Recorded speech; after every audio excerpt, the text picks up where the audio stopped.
Hello everyone, कैसे हो भाई आप सब। आज का जो टॉपिक है आपका एचटेट पे बात करेंगे। प्रीवियस ईयर पेपर हमारा 2018 का जो सॉल्व हो रहा था उसका लेक्चर नंबर हमारा थर्ड रहने वाला है। 2 लेक्चर अपलोड हो गए। एचटेट टीजीटी मैथ्स 2018 का पेपर सेट भाई मैं आपको बी सॉल्व करा रही हूँ। जिसको सेट बी डाउनलोड करना है वो आप एप्लीकेशन से डाउनलोड कर लीजिए और एप्लीकेशन का लिंक आपको डिस्क्रिप्शन में भी मिल जाएगा, ठीक है। सो क्वेश्चन नंबर 115 का आपको होमवर्क दिया था। एक ही स्टूडेंट भानु वोहरा है, उन्होंने इस क्वेश्चन का सही आंसर दिया था। इसका करेक्ट आंसर आपका -1 होगा। देख लेते हैं कैसे होगा।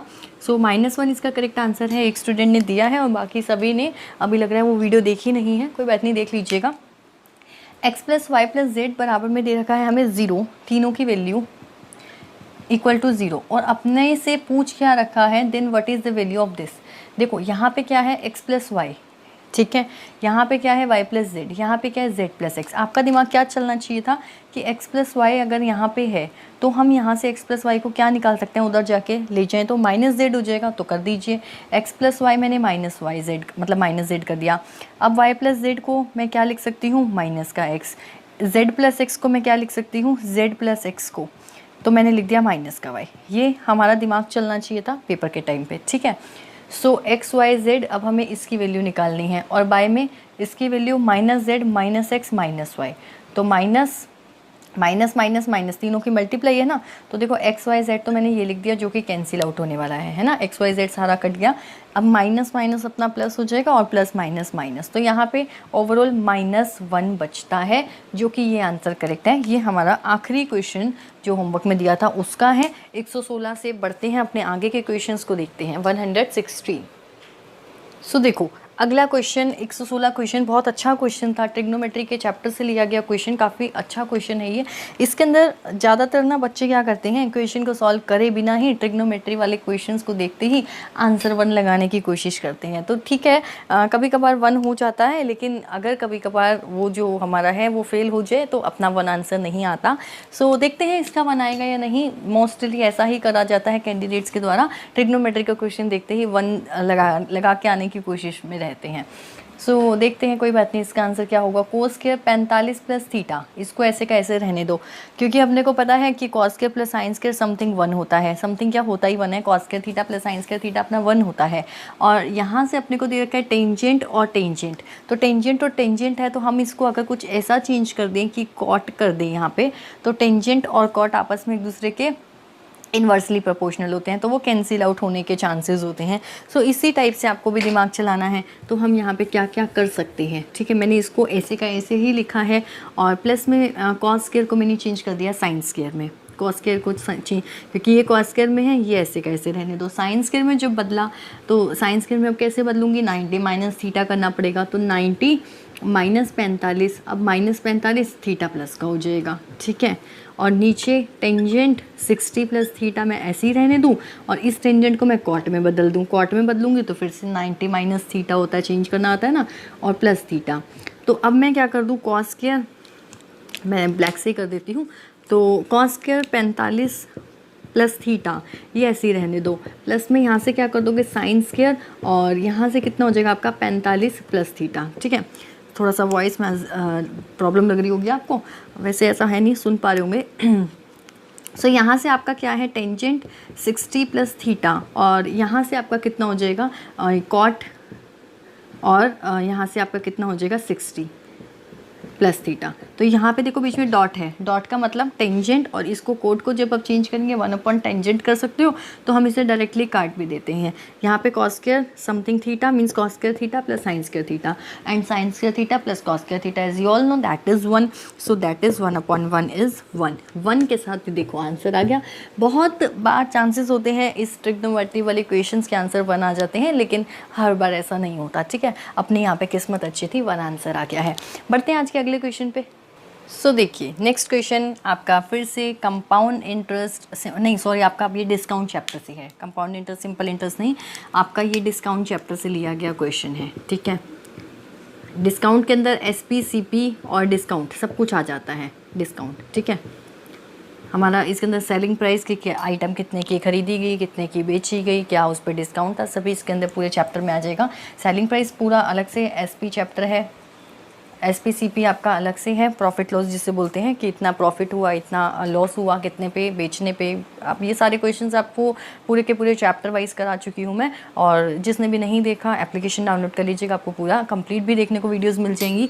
So when an article is sold at 20% discount, अगर 20% डिस्काउंट पे एक आर्टिकल को सोल्ड किया जाता है, बेचा जाता है, द SP इज़ 24।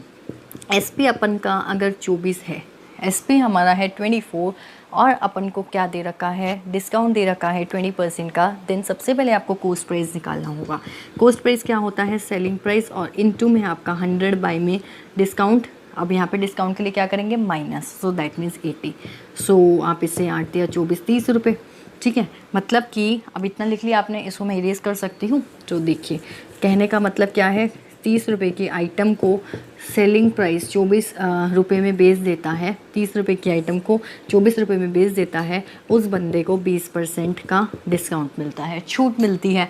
अब कह रहा है what will be the SP। अब अपन को SP निकालना है, selling price we have to find out when the discount is 30%। अब 20% का डिस्काउंट ना देके 30% डिस्काउंट दें तो क्या करेंगे, यहाँ से ध्यान समझ आ गया आपको। यहाँ से सेलिंग प्राइस अगर 24 था, 20% डिस्काउंट था, तो वो चीज़ खरीदी कितने की गई थी, 30 रुपये की। लेकिन अब हमें क्या करना है, सेलिंग प्राइस निकालना है। तो 30 रुपये की आइटम है जो खरीदी गई है, अब उसका सेलिंग प्राइस क्या होगा, जब हमें डिस्काउंट दे रखा होगा 70, 30 है ना, और नीचे 100, तो वो आप 21 रुपये की बेचेंगे। 30 रुपये की आइटम को 21 रुपये का बेचेंगे जब डिस्काउंट 30% होगा। तो आपका ऑप्शन में है कि 21 ये रहा। सो C ऑप्शन या थर्ड ऑप्शन कह सकते हैं। एस्टेट में 1 2 3 4 आता है, तो 3 ऑप्शन करेक्ट ऑप्शन है। समझ आ गया होगा आपको, नहीं समझ आया तब भी आप मुझे कमेंट सेक्शन में बता दीजिएगा, नेक्स्ट में क्लियर कर दूँगी दोबारा से। बहुत ही आसान सा क्वेश्चन, 118वां question, method of presentation of data. Method of presentation of data. अब मैथ्स के अंदर आपको प्रेजेंटेशन किसकी देनी है, डाटा की। वो क्या होगा, टेबल्स ओनली, टेबल्स तो होंगे ही होंगे, ग्राफ्स ओनली। देखो जहाँ पे ये ओनली वर्ड आ जाए ना, तो वहाँ पे कहीं ना कहीं डाउट होता है, और जहाँ पे ऑल ऑफ द अबव आ जाए, वहाँ पे मैंने ये पहले भी काफ़ी बार ये चीज़ें बता चुकी हूँ कि ऑल ऑफ द अबव में 99% चांसेस होते हैं करेक्ट होने के, या फिर नन ऑफ द अबव में भी 90% चांसेस होते हैं कि वो नन ऑफ द अबव ठीक होगा। तभी ये ऑप्शन बनाया जाता है कि सारे सही या फिर सारे गलत। ध्यान दीजिएगा इस ऑप्शन पे। तो टेबल्स ओनली, तो प्रेजेंटेशन ऑफ डाटा में टेबल्स तो है ही है। ग्राफ ओनली, डायग्राम्स ओनली, तो all of the above are correct. तीनों का तीनों हमारा प्रेजेंटेशन करने के लिए, किसी भी डाटा के लिए, तीनों की हमारी रिक्वायरमेंट होती है। यहाँ पे क्वेश्चन नंबर 118 का डी आंसर है, या फोर्थ बोल सकते हैं, ऑल ऑफ द अबव।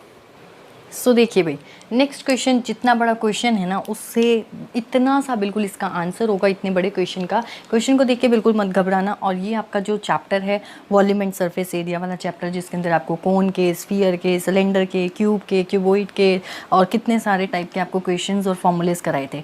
ठीक है, एक पूरी वीडियो तो आई थिंक फॉर्मूले की बन गई थी आपकी। हाँ, volume of cone is equal to that of the sphere. Cone का वॉल्यूम स्फीयर के वॉल्यूम के बराबर है। कॉन का वॉल्यूम, ये अपनी कॉन की शेप, ठीक है, ये कॉन का वॉल्यूम स्फीयर के वॉल्यूम के बराबर है। इन दोनों का वॉल्यूम आपस में बराबर है। If the diameter of the base of the cone, diameter किसका, बेस ऑफ कोन। ये जो कोन है, अच्छा ये कोन उल्टा है, कैसा भी ले सकते हैं आप। तो ये कोन इन्होंने इस टाइप से लिया है, ठीक है, ये कोन है और ये स्फीयर है। जो डायमीटर है किसका, कोन का, ये वाला diameter is equal to diameter of sphere. Sphere का डायमीटर कौन सा है, ये इस टाइप से होता है ना स्फीयर, 3D फिगर है स्फीयर की। तो इसके कोन का जो डायमीटर है और इसके स्फीयर का जो डायमीटर है, वो दोनों आपस में बराबर हैं, बराबर है।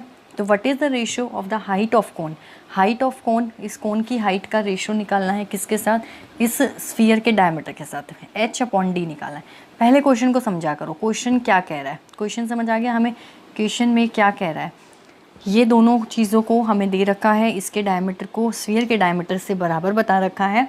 इसकी रेशो, किसकी, कोन की रेशो की, कोन का जो हाइट है उसका रेशो किसके साथ, स्फीयर के डायमीटर के साथ क्या होगा, ये हमें निकालना है। क्वेश्चन क्लियर है, तो अब आंसर की ओर बढ़ते हैं। आंसर में कुछ भी नहीं है, घबराइए मत। ये जो मैंने लिखा है इसको भी मैं नहीं लिखने वाली, लो जी मैं इसको भी हटा देती हूँ। अब हम देखते हैं अपने डायरेक्ट क्वेश्चन के सॉल्यूशन पे बढ़ते हैं, क्या कह रहा है। वॉल्यूम दोनों का, सबसे पहले दोनों का वॉल्यूम। अब वॉल्यूम के लिए आपको सबसे पहले फॉर्मूला पता होना चाहिए। फॉर्मूला अपना क्या होता है, वॉल्यूम ऑफ कोन होता है मेरा 1/3 πr² H। स्फीयर का होता है 4/3 पाई आर क्यूब, ठीक है। क्योंकि स्फीयर के अंदर हाइट क्यों नहीं होती, क्योंकि ये गोल है, गोल में क्या हाइट होगी, और इसके अंदर अपनी हाइट भी होती है और रेडियस भी होता है। फॉर्मूला हो गया। तो यहाँ से कुछ कटता है तो काट दीजिए, 3 काट दें, पाई काट दें, और रेडियस भी 2 हैं, इधर से यहाँ रेडियस काट दो। यहाँ से बच गया मेरा h, ठीक है। बराबर में क्या बच गया अपना 4r, ये बच गया। लेकिन अपने को क्या लेना था, हाइट तो हो कौन की, किसके साथ हो, डायमीटर के साथ रेशो। तो ये तो एच और आर में रिलेशन आ गया। क्या हो गया फिर, एच और आर में आ गया, तो एच इस आर को डायमीटर में बदलना हमें आता है 4, इस रेडियस को मैं क्या लिख सकती हूँ, डायमीटर का आधा। लो जी, मैंने बदल दिया। तो अब आप अपने अकॉर्डिंगली बदलें, ठीक है। सो ये इरेज करूँ इधर का, तो एच बाय में डी, यही तो हमें निकालना था जो मैंने यहाँ सबसे पहले लिखा था क्वेश्चन मार्क डाल के। 2:1, 2:1 के साथ आंसर पहला ही करेक्ट है, तो फर्स्ट आंसर इसका होगा 2:1 हमारा करेक्ट आंसर। अगले क्वेश्चन को देखते हैं 120वां क्या कहता है। सो देखिए नेक्स्ट क्वेश्चन है, a figure is formed by revolving. Question number 120 पे आगे हम 120वां क्वेश्चन आज का हमारा क्या कहता है। क्वेश्चन हिंदी में भी आपको मिल जाएंगे पेपर के अंदर, दोनों लैंग्वेजेस होती हैं। स्टेट के पेपर में हमें बाईलिंगुअल का पेपर होता है, जिस भी लैंग्वेज में आप पढ़ना चाहे पढ़ सकते हैं। यहाँ पे इंग्लिश लिख रही हूँ और साथ साथ आपको हिंदी में पूरा क्वेश्चन बता रही हूँ। A figure is formed by revolving a rectangular sheet. एक फिगर बनाई जाती है एक रेक्टेंगुलर शीट को रिवॉल्व करके घुमा के, जिसकी रेक्टेंगुलर शीट की डायमेंशन अपनी 7 और 4 है, ठीक है। अबाउट इट्स लेंथ, उसके लेंथ के अकॉर्डिंग उसे घुमाया जा रहा है। What is the volume of the figure दस फॉर्म्ड। अब रेक्टेंगुलर शीट है, ठीक है। रेक्टेंगुलर शीट लाइक यही मेरा एक रेक्टेंगल है। इस रेक्टेंगुलर शीट को जब हम फोल्ड करेंगे तो वो फोल्ड करने के बाद वो सिलेंडर का शेप ले लेगा। कौन सा शेप ले लेगा, इसको गोल गोल जब हम घुमाएंगे तो वो वॉल्यूम किसका बन जाएगा, हमें वॉल्यूम निकालना है। और कौन सी फिगर का, फिगर जो फॉर्म्ड हुई है तो वो फिगर बन गई अब मेरी सिलेंडर की। तो सिलेंडर, ठीक है। सो सिलेंडर की जो फिगर बनी है, वॉल्यूम ऑफ सिलेंडर होता है हमारे पास पाई आर स्क्वायर एच। यहाँ पे पाई की वैल्यू 22/7 है, और रेक्टेंगुलर शीट का जो 7 और 4 अपनी रेक्टेंगुलर शीट की लेंथ और ब्रेथ गिवन है। रेडियस यहाँ से कितनी हो जाएगी 4, क्योंकि रेक्टेंगल ये होता है ना, और हमारा बड़े वाला लेंथ है, छोटे वाली ब्रेथ है। तो ये हाइट कितनी हो जाएगी, h नहीं 7, ये हाइट हो जाएगी। इसके अकॉर्डिंग जब इसे घुमाया गया, सो यहाँ से आप इसे काट के क्या कर सकते हैं, आपका 22 और 16, 6 दूनी 12, पीछे 2 होना चाहिए। सो देखिए 352।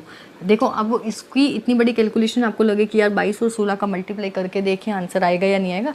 तो अगर पता है यहाँ तक आप कंफर्म हो, लास्ट का 6 और 2 है 12, फिर आखिरी में 2 आना चाहिए। अब एक बार ऑप्शंस पे नज़र घुमा लो यार, इसके आखिरी में 6 6 6 हैं, तो एक ही ऑप्शन है जिसके आखिरी में क्या पूरा ही 352 है, मतलब लास्ट में 2 है। तो यही करेक्ट आंसर है। कुछ इस टाइप से भी आप दिमाग चलाया करो अपना। पेपर में आपके पास कम समय होता है, कम समय में ज़्यादा क्वेश्चंस करने हैं, तो ज़्यादा क्वेश्चंस करनी है तो थोड़ा लॉजिक लगाना चाहिए। लॉजिक क्या लगेगा यहाँ पे, आपका 2 आके मतलब 2 है, चाहे पूरा करके देख लो यार, कैसा भी कर लो 352 बनेगा। ये आप सबकी अंडरस्टैंडिंग है, नॉर्मल सी बात है। 121 को देखें। सो देखो नेक्स्ट क्वेश्चन बहुत इंपॉर्टेंट क्वेश्चन है, बहुत बार आपको पेपर में देखने को मिलेगा और अभी तक भी मिलता आ रहा है और आगे भी मिलता आएगा। मोस्ट इंपॉर्टेंट लगा लो, और ये क्वेश्चन में भी मैं आपको अपने सिलेबस में करा चुकी हूँ। हमारा कंप्लीट सिलेबस लगभग हो चुका है, जो थोड़े बहुत चैप्टर्स रहते हैं वो हमारे होते रहेंगे, अभी चलेगा सिलेबस आगे भी। तो देखिए उसके अंदर ये क्वेश्चन भी कराया गया था और बहुत बार कराया है मैंने, टेस्ट भी लिया था, उस टेस्ट में भी ये क्वेश्चन दिया था कि एक बच्चा इस नंबर से मल्टीप्लाई करना था, गलती से इस नंबर से मल्टीप्लाई कर देता है और इतने आंसर ज़्यादा प्राप्त कर लेता है या इतना आंसर कम प्राप्त कर लेता है। इस टाइप से 3-4 तरीके के क्वेश्चन किए हुए हैं। तो number to be multiplied was, ठीक है, करेक्ट आंसर बताना है वो नंबर क्या है। The student was asked to multiply A number by 25। एक नंबर है, मान लो वो x है नंबर, उसको 25 से मल्टीप्लाई करना था उस बच्चे ने। ध्यान से समझिए, अगर नहीं किया अभी तक कोई भी कंसेप्ट फिर भी आप समझ पाएंगे। क्वेश्चन को देखिए, अगर आपने नहीं भी किया ये चैप्टर तो कोई दिक्कत नहीं है। एक स्टूडेंट ने एक नंबर को 25 से मल्टीप्लाई करना था, तो 25 से मल्टीप्लाई करना था, नंबर कौन है x, लेकिन he instead multiplied the number by 52, लेकिन वो 52 से मल्टीप्लाई कर देता है। तो अब उसने 52 से अगर मल्टीप्लाई कर दिया तो उसको हटाओगे ना, क्योंकि हमें ओरिजिनल नंबर चाहिए। करना इससे था तो ये पॉजिटिव रहेगा, और कर देता है इससे, तो मतलब कि इस चीज़ को हटा दो करेक्ट आंसर लाने के लिए, क्योंकि गलती से इस नंबर से कर देता है तो negative. And got the answer, और जो आंसर उसे प्राप्त होता है वो 324 ज़्यादा हो जाता है। मतलब कि एक नंबर को इससे मल्टीप्लाई करना था, वो गलती से उसने 25 की जगह 52 से कर दिया, तो इसको माइनस करोगे तो जो आंसर आना था, मान लो आंसर आना था 20, लेकिन उसका आंसर 20 ना आके 324 फालतू आ जाता है। तो जो 324 आंसर फालतू आ गया, उस 324 आंसर को भी हटा देंगे, क्या कर देंगे, माइनस कर देंगे। More than the correct answer, then the number to be multiply. अब x निकाल दो, अब तो बहुत सिंपल है। अब इसमें x निकालो, अब आपका क्या बचा, 27, माइनस का 27 और माइनस का 324। यहाँ पे ये माइनस वाले खेल समझने की ज़रूरत है, बाकी कोई भी दिक्कत नहीं है।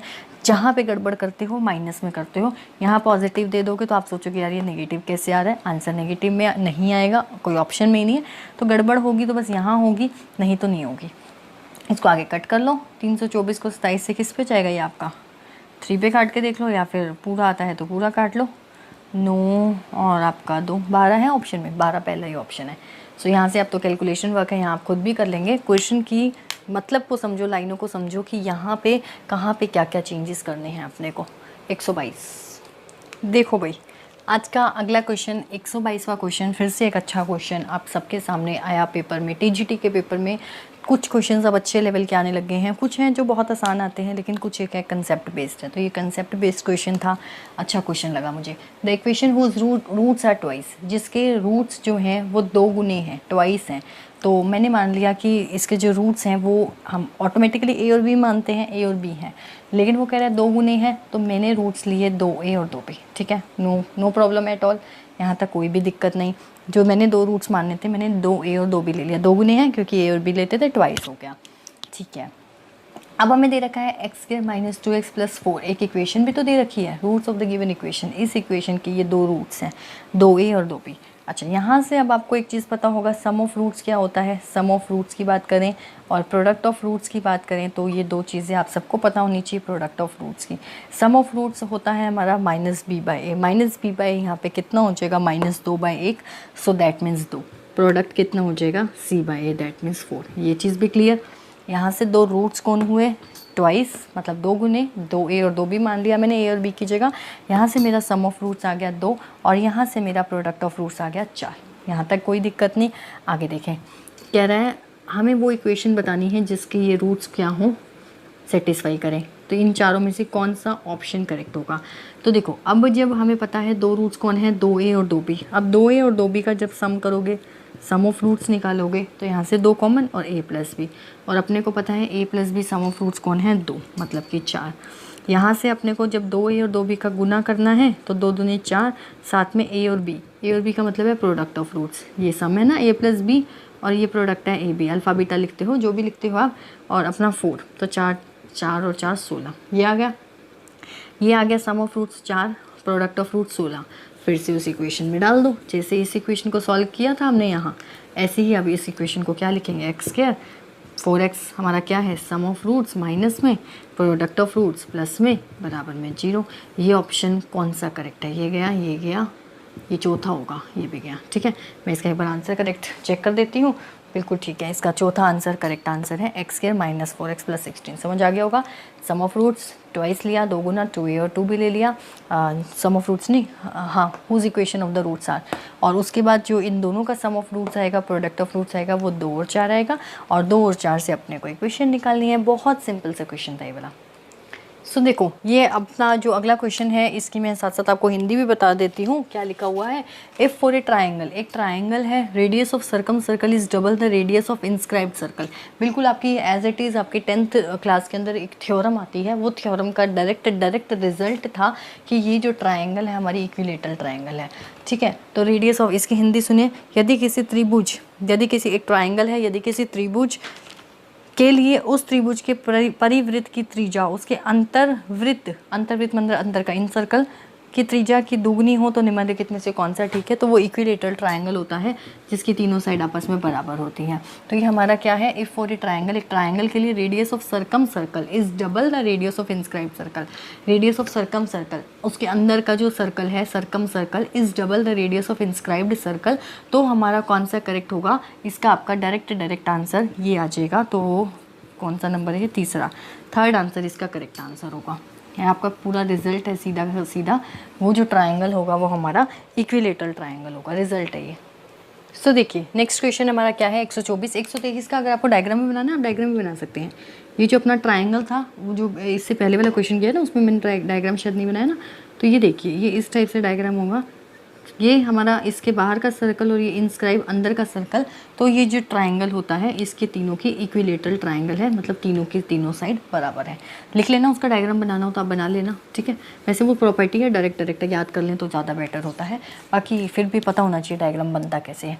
The system of the equation, ये इक्वेशन दे रखी है सिस्टम, बहुत सिंपल सा क्वेश्चन था ये वाला। तो सिंपल देखो, सिंपल बन जाते हैं, सिंपल होते नहीं है। एग्जाम टाइम पे यही क्वेश्चंस आपके दिमाग में ऐसा लगता है कि यार कैसे सॉल्व होगा, कैसे होगा, यूनिक सॉल्यूशन क्या था, नो सॉल्यूशन क्या था। उस समय दिमाग की जो हो रही होती है ना प्रेशर से हालत, तो वो बहुत ख़राब होती है। इन्फिनेटली मैनी सॉल्यूशन क्या है, फाइनाइट नंबर ऑफ सॉल्यूशन क्या है, तो ध्यान रखिएगा इसके अंदर जब भी अपने को क्या सॉल्व करना होता है। यहाँ पे 1 कोफिशिएंट 1/3 बराबर है 1/2/6 के बराबर है 13/9 के, तो क्या क्या यहाँ पे इक्वल है, तो 1/3 और यहाँ पे हो जाएगा 1/3, मतलब कि ये 1/3 तो बराबर है 1/3 के, लेकिन ये बराबर नहीं है।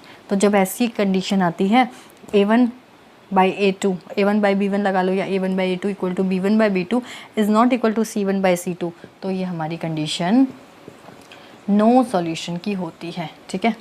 यहाँ पे ये 13 है तो ये नॉट इक्वल है। ये कंडीशन कैसी है, नो सॉल्यूशन की। क्वेश्चन मैं एक बार आंसर मैच कर लेती हूँ। हाँ, नो सॉल्यूशन इसका करेक्ट आंसर है। अगले पे बढ़ते हैं।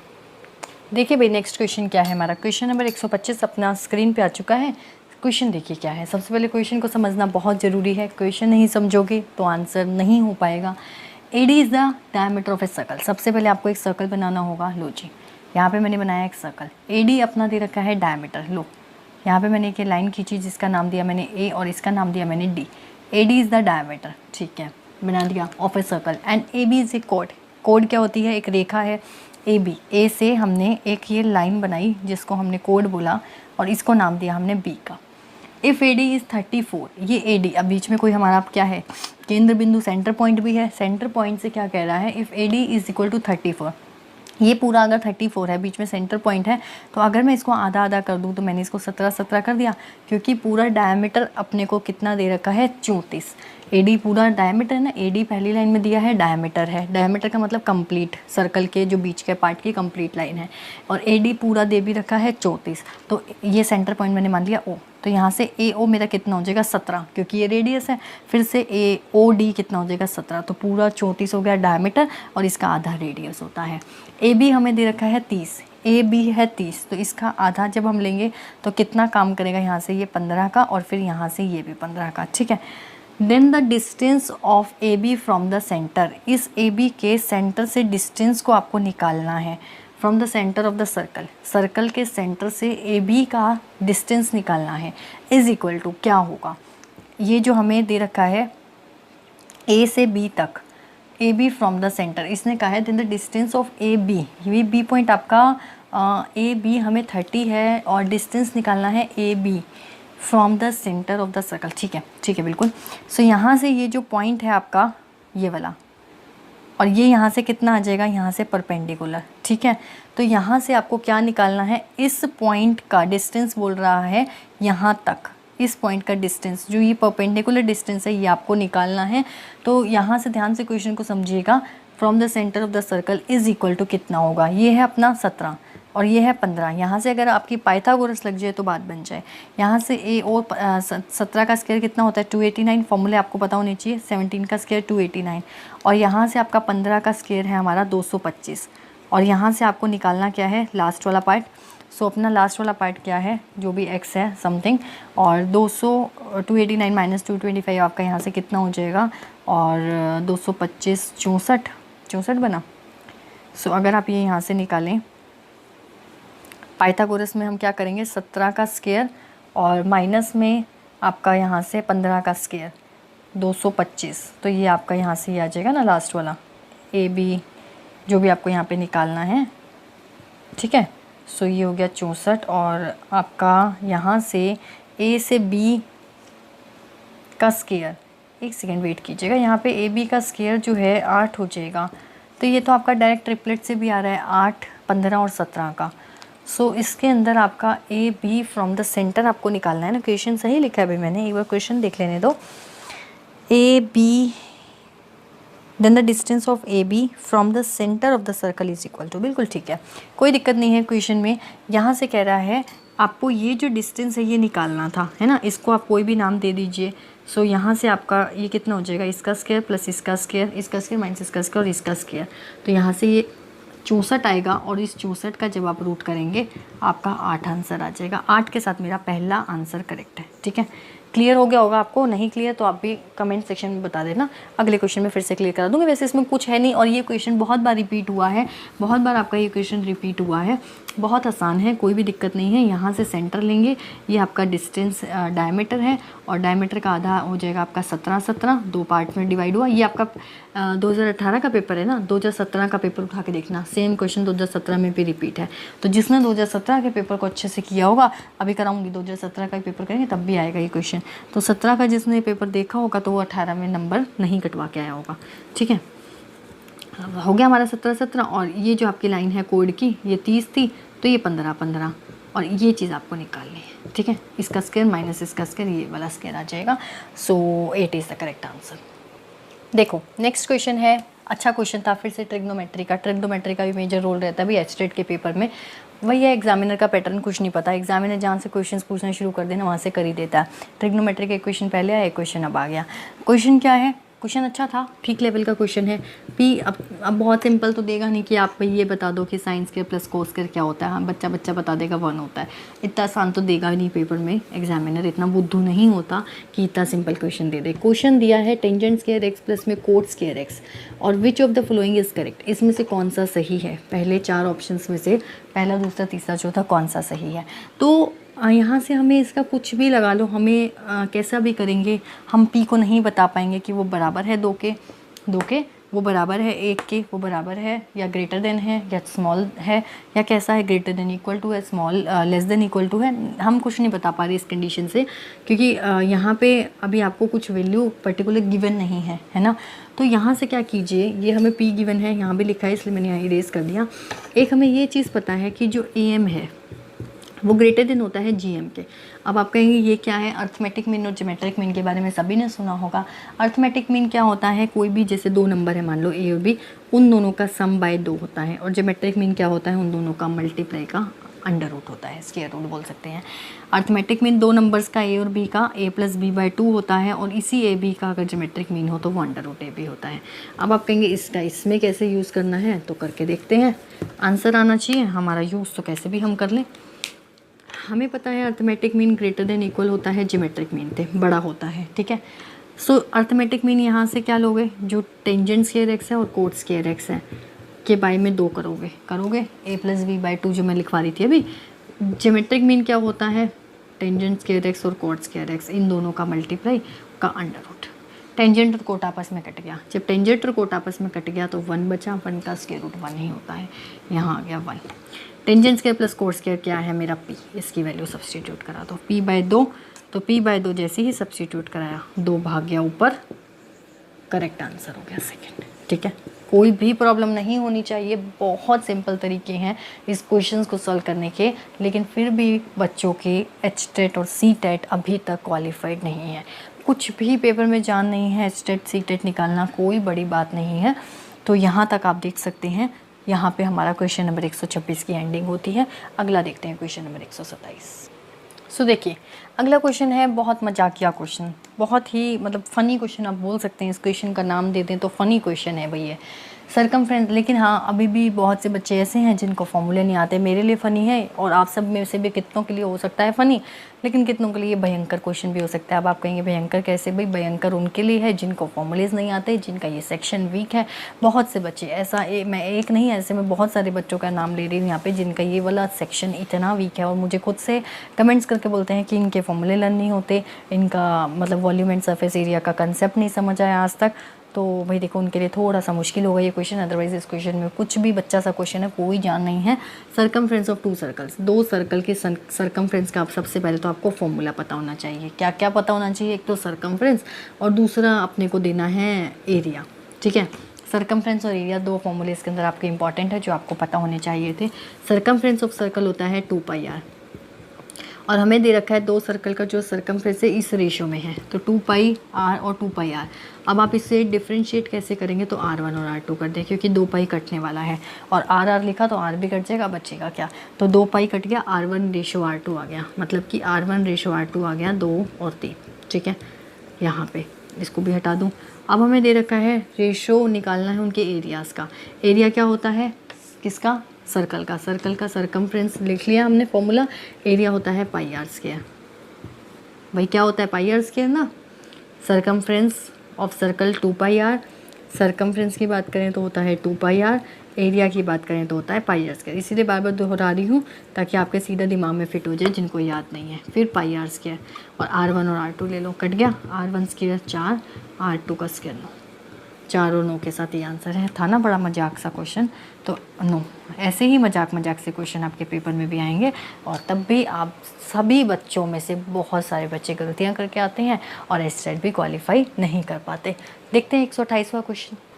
सो देखो अगला क्वेश्चन फिर से बड़ा अच्छा क्वेश्चन, काफ़ी अच्छा क्वेश्चन लगा मुझे। इक्विलेटरल ट्रायंगल के बारे में आपको पता होना चाहिए। बहुत सारे क्वेश्चंस के अंदर आपके फॉर्मूलेज यूज़ हो रहे हैं, बहुत सारे क्वेश्चंस में एचटेट के अंदर सारा जो तामझाम है ना, जिसे बोले ओरिजिनल की पेपर कैसे कहाँ से बनता है, तो वो फॉर्मूले सेक्शन को बहुत अच्छे से याद करके जाना पड़ता है। हमारा सरफेस एरिया वाला फॉर्मूला यूज़ हुआ, एस वाला फॉर्मूला यूज़ हुआ, एरिया ऑफ ट्रायंगल यूज़ हुआ, सिलेंडर के यूज़ हो रहे हैं। अब यहाँ पे आपका अभी इससे पहले वाले में circumference of circle, area of circle, सभी फॉर्मूले यूज़ हुए। अब इक्विलेटरल ट्रायंगल के एल्टीट्यूड की बात आ गई। इक्विलेटरल ट्रायंगल का एल्टीट्यूड, सबसे पहले इक्विलेटरल ट्रायंगल क्या होता है, इक्विलेटरल ट्रायंगल वो होता है जिसकी आपस में तीनों साइड क्या हो, बराबर हो, ठीक है। मैंने ले ली ए, मैंने मान लिया तीनों साइड है ए ए ए, ठीक है। इफ द एल्टीट्यूड, एल्टीट्यूड का मतलब होता है हाइट, ये लो जी, मैंने ये हाइट बना दी, यहाँ पे सेंटर में पड़ेगी, तो ये लो, ठीक है। ये जो हाइट है ये है √3, ठीक है। इक्विलेटरल ट्रायंगल की यहाँ पे ऐसे बना देते हैं, हाइट है √3 सेंटीमीटर। पैरामीटर, पैरामीटर का मतलब क्या होता है, पैरामीटर होता है जितनी भी साइड्स हैं, जैसे कि ये स्क्वायर है तो इसका पैरामीटर क्या होगा, इन सारी साइड्स का सम। रेक्टेंगल का पैरामीटर क्या होगा, 2 × l + b, भाई 2l और 2b का सम। तो यहाँ पे पैरामीटर क्या होगा, a + a लिख सकते हो 3a, ठीक है। पैरामीटर होता है सारी साइड्स का सम, 3a आपको निकालना है, क्लियर है। 3a निकालने से पहले आप अगर a निकाल दें तो वो तो आप a + a कर ही लेंगे, इतने तो समझदार आप सब हैं ही। तो a निकालना हमारा यहाँ पे मेन मकसद है। अब a निकालें कैसे, इस डायग्राम को थोड़ा छोटा बना देते हैं। यहाँ पे बहुत बच्चों को कन्फ्यूज़न हुई थी, बहुत से बच्चे ये और ये लगा के आए थे, जो कि दोनों गलत हैं। ये है तीनों साइड a और ये हमारी हाइट जिसकी वैल्यू है √3 सेंटीमीटर, और ये पूरी साइड हमारी a, ठीक है। ये पूरी साइड a है, अगर मैं इसका आधा ले लूँ तो ये मेरी a/2 होगी। यहाँ बच्चों ने गड़बड़ की थी, a से आंसर निकाल के आए थे, करके देखना आपका भी गलत आएगा, ठीक है। ये आधा है और ये आधा, पूरा मिला के a है, बात को समझो। यहाँ से a और a/2 और √3, यहाँ से पाइथागोरस लगा दो। हाइपोटेनियस का स्क्वायर, a का स्क्वायर, बेस का स्क्वायर, a² 4 और हमारा प्लस में √3 का स्क्वायर मतलब कि 3 लिख दो, ठीक है।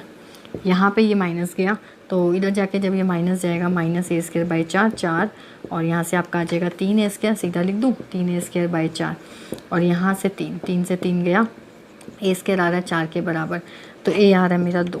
a जब मेरा आ रहा है 2 तो अब आपको बताना है पैरामीटर, मतलब कि 2 + 2 + 2। तो इसका 6 आंसर करेक्ट था। बहुत से बच्चे 3 √3 और 3 आंसर लगा के आए थे, तो उन सभी बच्चों का वो आंसर गलत था। काफ़ी सारे बच्चों का ये क्वेश्चन गलत था। हाँ जी, अगला क्वेश्चन देखें। One of the roots of quadratic equation, एक क्वाड्रेटिक इक्वेशन हमें गिवन है 7x² - 50x + k बराबर में 0। इस क्वाड्रेटिक इक्वेशन का एक रूट, वन रूट हमें दे रखा है 7। जब भी ऐसा क्वेश्चन आ जाए कि एक क्वाड्रेटिक इक्वेशन है आपके पास, उसका एक रूट आपको गिवन है और आपको क्या निकालना है, दूसरा रूट निकालना है, तो या फिर उसमें से k की वैल्यू निकालनी है। यहाँ पे कुछ k है कांस्टेंट, इस k की वैल्यू क्या होगी जबकि एक रूट है 7। जैसा ऐसे क्वेश्चन आपके पास आगे कभी भी आ जाए तो आपको क्या करना है, जो क्वाड्रेटिक इक्वेशन दे रखी होती है और जो एक रूट हमें गिवन है उस रूट को इसके अंदर पुट अप करना है। बिल्कुल पुट कर दीजिए, आंसर आ जाएगा 7 और 7 का स्क्वायर मैं यहाँ पे लिख दूँ डायरेक्ट 49 माइनस 50 और 7 में लिख दूँ मैं 7 और 7 वैल्यू पुट करनी है प्लस में के बराबर में 0। यहाँ से के निकाल दीजिए, माइनस का है 350 तो प्लस का 350 हो गया और 7 9 जा 63 और 28 343 और माइनस करोगे तो 7 आंसर। के की वैल्यू 7 के साथ मेरा पहला ऑप्शन करेक्ट है। आज मैंने 129 क्वेश्चन आपको करा दिए हैं, 130वां क्वेश्चन आपके लिए होमवर्क में देती जाती हूँ, जिसको आप कमेंट सेक्शन में बता दीजिएगा। अगले क्वेश्चन में आते ही उसको डिस्कस करेंगे। तो देखिए आज का आखिरी क्वेश्चन 130वां क्वेश्चन है जो आपके लिए रहेगा होमवर्क, जिसको आपको कमेंट सेक्शन में बताना होगा और अगली वीडियो में हम सारा समाप्त कर देंगे। 130 से लेके यहीं से शुरू करेंगे और 150 तक जितने भी 20 क्वेश्चन और 21 क्वेश्चन को अगले लेक्चर में पूरा फिनिश कर देंगे। उसके बाद इसका कॉमन सेक्शन को स्टार्ट करेंगे। कॉमन सेक्शन में जो 90 नंबर के क्वेश्चन आते हैं इंग्लिश के, हिंदी के और रीजनिंग एप्टीट्यूड और जी के 10-10 नंबर की, और फिर CDP सेक्शन 30 नंबर का, उसको करेंगे। क्वेश्चन क्या है एक बार देख लेते हैं। ए की वैल्यू है π/6, बी की वैल्यू है π/3। ये है पहला साइन है, साइन भी बराबर है cos A plus cos B के, टेंजेंट है, टेंजेंट भी बराबर है cot A plus cot B के। तो which of the following is correct, कौन सा सही होगा? पहला सही है, सेकंड सही है, ये फर्स्ट नंबर है, ये सेकंड नंबर है, फिर ये थर्ड नंबर है। बोथ सही, दोनों सही हैं, या फिर नीदर फर्स्ट नॉर सेकंड, या फिर दोनों ही गलत हैं। तो बताइएगा इसका कमेंट सेक्शन में ज़रूर जवाब दीजिएगा। और चैनल पे नहीं है तो फटाफट से चैनल को सब्सक्राइब कर लें और लाइक करना ना भूलें। कमेंट करके भी बता दिया करो वीडियो आपको कैसी लग रही है। और अभी भी आपने अगर एप्लीकेशन डाउनलोड नहीं की तो एप्लीकेशन डाउनलोड कर लीजिए, जिसमें आपके बहुत सारे अमेजिंग कोर्सेज आपको पता ही है वहाँ पे हैं हमारे। English, Hindi, reasoning, aptitude, GK, psychology, ये सभी कोर्सेज आपको वहाँ पे मिल जाएंगे। इन पेपर की PDF चाहिए वो भी अवेलेबल है, बहुत कुछ वहाँ पे अवेलेबल है। एक बार जाके ज़रूर देखिएगा। विजिट करने के लिए आप नीचे जो प्लेलिस्ट का नीचे आपको डिस्क्रिप्शन में लिंक मिल जाएगा एप्लीकेशन का, वहाँ से डाउनलोड कर सकते हैं। मिलते हैं नेक्स्ट लेक्चर में, तो फिर उसी के आगे को कंटिन्यू करेंगे। पढ़ते रहिए। Till then bye bye, take care, have a nice day.